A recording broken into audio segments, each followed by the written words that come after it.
কনকনে শীত কিংবা দূরত্ব কোনো কিছুই ঠেকাতে পারেনি লাখো মানুষের এই ঢল। সাবেক প্রধানমন্ত্রী ও বিএনপি চেয়ারপারসন বেগম খালেদা জিয়ার অন্তিম যাত্রার সঙ্গী দেশের বিভিন্ন প্রান্ত থেকে আসা লাখো জনতা।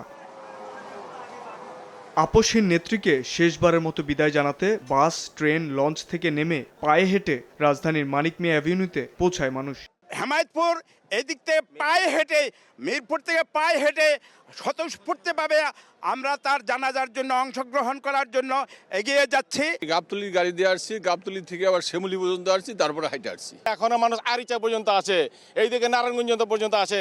ভক্ত, অনুরাগী, নেতাকর্মীদের শোকাচ্ছন্ন মুখ যেন বলে দেয় দেশ ও দেশের মানুষ হারিয়েছে এক পরম অভিভাবককে, যার ছায়ার তলে একসময় ছিল গোটা দেশ। তাকে বিদায় দিতে এসে বিষণ্ণ তারা।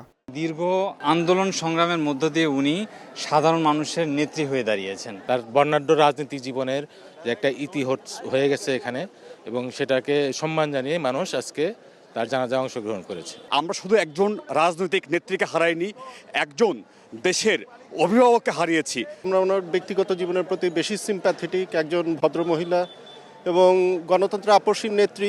শুধু মানিক মিয়া অ্যাভিনিউ নয়, জানাজার কাতার ছড়িয়ে যায় আশেপাশের সড়কে। রাজধানীর একটা বড় অংশ জুড়ে দেখা গেছে জনতার ঢল।